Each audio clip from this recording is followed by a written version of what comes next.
Hello friends, welcome to my class. चलिए discuss करते हैं हमारी आज की क्लास। फ्रेंड्स, जैसा कि हमारी लास्ट क्लास थी उसमें हमने समास की परिभाषा के बारे में बताया था और अव्ययीभाव समास के बारे में भी हमने डिस्कस किया था। हमने बताया था कि जो समास होता है इसका क्या मीन्स होता है। तो इसका मीन्स होता है, इसका अर्थ होता है संक्षिप्तीकरण। क्या होता है? संक्षिप्तीकरण। और इसका विपरीतार्थक मीन्स विलोम शब्द क्या होता है, तो वो हमने आपको बताया था व्यास या फैलाना, ये हमने आपको बताया था। उसके बाद में इतना हमने आपको बताया था कि उसके बाद में हमने बताया था कि जो समास है उसकी परिभाषा क्या है। तो समास की परिभाषा में हमने आपको बताया था कि किसी वाक्य या वाक्यांश को संक्षिप्त करना ही क्या कहलाता है? समास कहलाता है। किसी वाक्य या वाक्यांश को इस प्रकार से संक्षिप्त करना कि वो पुनः अपने मूल वाक्य या वाक्यांश में पुनः परिवर्तित हो जाए या मूल वाक्य या वाक्यांश में वापस से आ जाए, उसे क्या कहेंगे? हम समास कहेंगे। इतना हमने अपनी लास्ट क्लास थी उसमें डिस्कस किया था। उसके बाद में हमने अव्ययीभाव समास के बारे में पढ़ा था। अव्ययीभाव समास के बारे में क्या पढ़ा था कि ऐसा समास जिसका पूर्व पद, ऐसा समास जिसका कि पूर्व पद प्रधान हो या अव्यय हो। क्या हो? पूर्व पद प्रधान हो या पूर्व पद अव्यय हो, और जो उत्तर पद या अंतिम पद या लास्ट वाला पद क्या हो? संज्ञा हो। तो उसे क्या कहेंगे हम? उसे हम अव्ययीभाव समास कहेंगे। ऐसा समास जिसका पूर्व पद प्रधान हो या फिर पूर्व पद अव्यय हो और उत्तर पद संज्ञा हो, और दोनों मिलकर के क्या कर रहे हो? दोनों मिलकर के क्रिया विशेषण का कार्य करते हो। दोनों मिलकर क्रिया विशेषण का कार्य करते हैं तो उन्हें क्या कहेंगे? हम अव्ययीभाव समास कहेंगे। अव्ययीभाव समास के हमने आपको उदाहरण भी बताए थे। इसमें हमने आपको बताया था जैसे कि भर पेट, इतना बताया था। भर क्या हो गया? हमारा अव्यय हो गया, और पेट क्या हो गया? हमारा संज्ञा हो गई। जैसे हमने बताया था आपको राजपुत्र, इसका बताया था हमने राजपूत, राजा का पुत्र, इसके बारे में भी हमने आपको बताया था। आज हम डिस्कस करने वाले हैं तत्पुरुष समास। तो चलिए फ्रेंड्स स्टार्ट करते हैं हमारी आज की क्लास। जो तत्पुरुष समास है उसमें उत्तर पद क्या होता है? प्रधान होता है। उत्तर पद प्रधान होता है। कौन से समास में? तत्पुरुष समास में। वह समास जिसका कि उत्तर पद या बाद वाला जो पद होता है वो प्रधान होता है, क्या कहलाता है? तत्पुरुष समास कहलाता है। वह समास जिसका उत्तर पद प्रधान होता है या विग्रह करने पर जो दोनों पद हैं उनके मध्य कर्ता कारक और संबोधन कारक, कौन कौन से? कर्ता कारक और संबोधन कारक, इन दोनों को छोड़ करके बाकी के जो और जो कारक हैं उनके चिन्ह निकल आते हों, उन्हें क्या कहेंगे? हम तत्पुरुष समास कहेंगे। मीन्स समझिए। कर्ता कारक क्यों नहीं आता है? कर्ता कारक इसलिए नहीं आता है क्योंकि कर्ता कारक की जो विभक्ति होती है वो कौन से समास की होती है? तो वो होती है कर्मधारय समास की। कौन सी? जो कर्मधारय समास होता है उसकी विभक्ति होती है प्रथमा विभक्ति। इसीलिए कर्ता कारक को छोड़ के, और संबोधन कारक को क्यों छोड़ते हैं? संबोधन कारक को इसलिए छोड़ते हैं क्योंकि जो संबोधन कारक होता है उसका सिर्फ चिन्ह होता है। क्या होता है? चिन्ह। जैसे कि हे राम, क्या होता है? हे राम। अरे, अरे इधर आओ, मीन्स किसी को संबोधन कर रहे हैं तो उसको चिन्ह मात्र से ही हमारा ये पता चलता है कि इसमें संबोधन कारक है। इसीलिए कर्ता कारक और संबोधन कारक को छोड़ करके जो शेष जो कारक होते हैं उन सभी के जिसमें चिन्ह निकल आते हों उसे क्या कहेंगे हम? तत्पुरुष समास कहेंगे। आया समझ में? ऐसा समास जिसका कि उत्तर पद प्रधान होता है उसे क्या कहेंगे हम? तत्पुरुष समास कहेंगे। और जिस समास में हम कोई भी विग्रह करें तो विग्रह करने पर प्रथमा विभक्ति और संबोधन कारक यानी अष्टमी विभक्ति इनको छोड़ करके अन्य जो विभक्तियां हैं उन सभी के चिन्ह निकल आते हों उसे क्या कहेंगे? तत्पुरुष समास कहेंगे। आई होप आपको अच्छे से समझ में आ गया होगा। देखिए अब हमारी प्रथमा विभक्ति तो हो गई कर्मधारय समास की, और जो द्वितीय विभक्ति है, द्वितीय विभक्ति कौन सी है? कर्म कारक। इसका चिन्ह क्या होता है? को। जैसे कि एग्जाम्पल देखिए, फॉर एग्जाम्पल माखन चोर, अर्थात माखन को चुराने वाला। कौन सा? माखन को चुराने वाला क्या कौन होता है? माखन चोर। खाया समझ में? तो इसमें कौन सा कारक है? इसमें द्वितीय तत्पुरुष समास है। क्यों? क्योंकि इसमें को जो शब्द छुपा हुआ है इससे पता चलता है इस को से कि इसमें द्वितीय तत्पुरुष समास है। जैसे कि देखिए तिलचट्टा, तिल को चाटने वाला, तो इसमें कैसे पता चलेगा कि इसमें तत्पुरुष समास है या कोई और समास है? तो इसमें पता चलेगा को से, जो को चिन्ह होता है द्वितीय विभक्ति तत्पुरुष समास का है। तो इसीलिए हम इसमें कौन सा समास पहचान करेंगे? द्वितीय विभक्ति तत्पुरुष समास। आगे देखिए तृतीय विभक्ति। जो तृतीय विभक्ति है इसको करण कारक बोलते हैं। क्या बोलते हैं? करण कारक। इसका चिन्ह क्या होता है? से, या ये इसमें मिसप्रिंट है, के द्वारा। क्या होता है? के द्वारा। करण के द्वारा या से, ये इसके चिन्ह होते हैं। जैसे कि एग्जाम्पल देखिए, पद दलित, पद से दलित, तो कौन सा? ये माध्यम का जो माध्यम होता है उसका बोध कराता है। किसका बोध कराता है? माध्यम का बोध कराता है।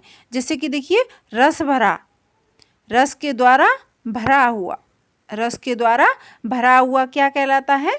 रस भरा। तो इसमें जो के द्वारा है ये कौन से समास का बोध करा रहा है? तो ये हमारा तृतीय तत्पुरुष समास का बोध करा रहा है।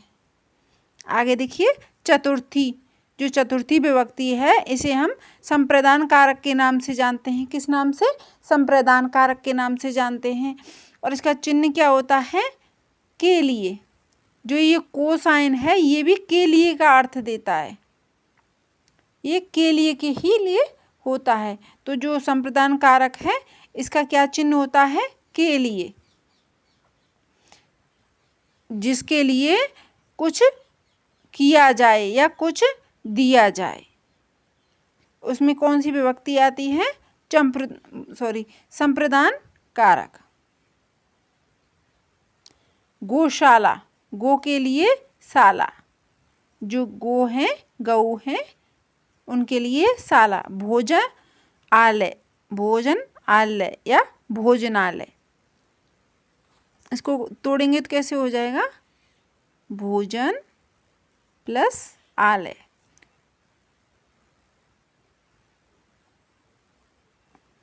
भोजन क्या? भोजन करने का, आलय मीन्स घर, भोजन के लिए घर। आगे देखिए पंचमी विभक्ति। जो पंचमी विभक्ति है इसको अपादान कारक के नाम से जानते हैं। किसके नाम से जानते हैं? अपादान कारक के नाम से जानते हैं। और इसका मीन्स, इसका जो चिन्ह होता है वो क्या होता है? से अलग या से पृथक।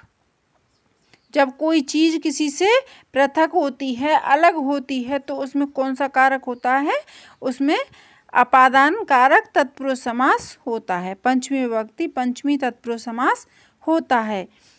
यहाँ से के स्थान पर अलग रखा जा सकता है। मीन्स यहाँ पर जो से है वो स्थान से अलग हो जाता है। तो अलगाव के अर्थ में कौन सी विभक्ति प्रयोग में लाते हैं? अपादान कारक या तत्पुरुष पंचमी तत्पुरुष समास को हम प्रयोग में लाते हैं। जैसे धनहीन, धन से हीन या धन से अलग या धन से विहीन। पथ भ्रष्ट, पथ से भ्रष्ट, पथ से भ्रष्ट। कौन सी विभक्ति हो गई? अपादान कारक पंचमी तत्पुरुष। अब देखिए षष्ठी विभक्ति। षष्ठी विभक्ति को हम संबंध तत्पुरुष के नाम से जानते हैं। किस नाम से? संबंध तत्पुरुष। इसका जो चिन्ह होता है वो क्या होता है? का, की, के, ना, नी, ने, रा, री, रे। ये जो चिन्ह होते हैं वो किसके होते हैं? षष्ठी तत्पुरुष। और ये संबंध का बोध कराते हैं। समास विग्रह करने पर दोनों पक्षों के मध्य ये शब्द निकलते हैं और किसका बोध कराते हैं? संबंध का, संबंध का बोध कराते हैं। दोनों पद आपस में एक दूसरे से संबंधित होंगे। जैसे गंगा जल, गंगा का जल। लोक नायक, लोक का नायक। इसमें कौन सा समास हो गया? इसमें षष्ठी तत्पुरुष समास हो गया। आगे देखिए अधिकरण तत्पुरुष समास। अधिकरण तत्पुरुष समास की जो चिन्ह होता है वो क्या होता है? में या पर। क्या होता है? में या पर। जहाँ समास विग्रह करने पर दोनों पक्षों के मध्य में पर ये शब्द निकले वहाँ कौन सा समास होता है? अधिकरण तत्पुरुष या सप्तमी तत्पुरुष समास। आगे देखिए जहाँ एक पद दूसरे पद का आधार हो वहाँ कौन सा समास होता है? वहाँ पर सप्तमी तत्पुरुष समास होता है। जैसे इसका उदाहरण देखिए, वन में बास, वनवास। क्या हो गया? वन में बास, वनवास। जैसे देखिए नरोत्तम, नरों में उत्तम, नरों में श्रेष्ठ। नराधम, नरों में अधम, नरों में निम्न। तो कौन सा समास हो गया? इसकी पहचान कैसे करेंगे? इसमें जो में शब्द दिया हुआ है ये हमारा सप्तमी विभक्ति का चिन्ह होता है। तो इसमें कौन सा समास हो गया? सप्तमी तत्पुरुष। इसको एक बार और फिर से एक बार अच्छे से जल्दी से रिपीट कीजिए। देखिए तत्पुरुष समास। अब तत्पुरुष समास की परिभाषा देखिए। जो तत्पुरुष समास, सबसे पहले हमने जो हमारी लास्ट वीडियो थी उसमें हमने आपको बताया था समास की परिभाषा बताई थी। समास की परिभाषा क्या होती है कि वह समास मीन्स समास का संक्षिप्तीकरण। क्या होता है? वाक्य या वाक्यांश को संक्षिप्त करना क्या कहलाता है? समास कहलाता है। इतना बताया था। उसके बाद में हमने अव्ययीभाव समास के बारे में बताया था कि जिसमें पहला पद क्या हो? अव्यय हो और उत्तर पद संज्ञा हो और दोनों मिलकर के क्रिया विशेषण का कार्य करते हो। ये हो गया हमारा अव्ययीभाव समास। उसके बाद में आज हम डिस्कस कर रहे थे तत्पुरुष समास को। तत्पुरुष समास में कौन सा पद प्रधान होता है? उत्तर पद प्रधान होता है। क्या होता है? उत्तर पद प्रधान तत्पुरुष समास होता है। इतना समझ में आ गया? वह समास जिसका कि उत्तर वाला जो पद होता है या बाद वाला जो पद होता है वो प्रधान होता है, उसमें वो कौन सा समास होता है? तत्पुरुष समास होता है। बिल्कुल एकदम आसान भाषा में समझिए कि वह समास जिसका कि उत्तर पद प्रधान होता है वो हमारा तत्पुरुष समास होता है और जिसका विग्रह करने पर कर्ता कारक और संबोधन कारक, ये हमने आपको बताया था क्यों छोड़ना है। इनको छोड़ करके बाकी जो कारक हैं उनके चिन्ह निकल आते हैं, उसे क्या कहेंगे? हम तत्पुरुष समास कहेंगे। इतना आपको समझ में आ गया? अब देखिए द्वितीय तत्पुरुष समास। द्वितीय को हम कर्म कारक के नाम से जानते हैं। इसका चिन्ह होता है को। जैसे कि माखन चोर, माखन को चुराने वाला। इसमें जो को है ये साइन दे रहा है द्वितीय विभक्ति का, तो इसमें हो गया द्वितीय तत्पुरुष। तिल चट्टा, तिल को चाटने वाला, तो जो को है ये हमारा द्वितीय तत्पुरुष समास का चिन्ह हो गया। आगे देखिए तृतीया। तृतीया को हम करण कारक के नाम से जानते हैं और इसमें से या के लिए इसके चिन्ह होते हैं और ये माध्यम का बोध कराता है। के लिए नहीं, ये मिसप्रिंट है, इसमें के द्वारा है। पद दलित, पद से दलित, रस भरा, रस के द्वारा भरा हुआ। अब देखिए संप्रदान कारक, जो संप्रदान कारक है इसका क्या चिन्ह होता है, के लिए, और जो को होता है इसका भी साइन अर्थ के लिए ही होता है। जिसके लिए कुछ किया जाए, जिसको कुछ दिया जाए, दान दक्षिणा दी जाए, उसमें कौन सा समास होता है, संप्रदान कारक तत्पुरुष समास। भिखारी को भीख दी, ब्राह्मणों को दान दिया, कौन सा समास हो गया, संप्रदान कारक चतुर्थी विभक्ति संप्रदान तत्पुरुष समास।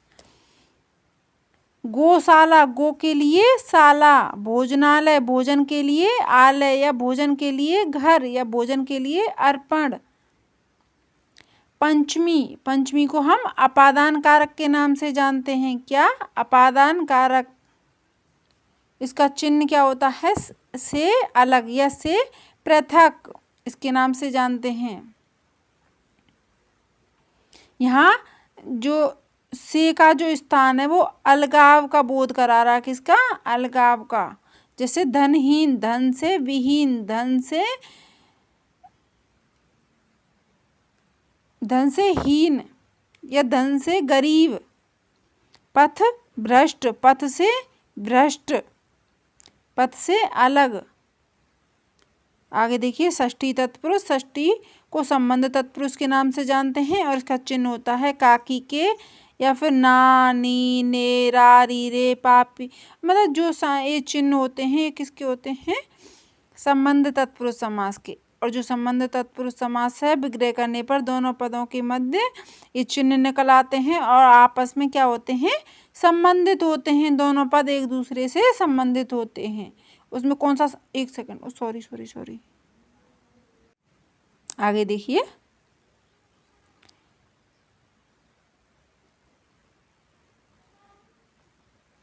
हमारा यहाँ तक हो गया था षष्ठी पे।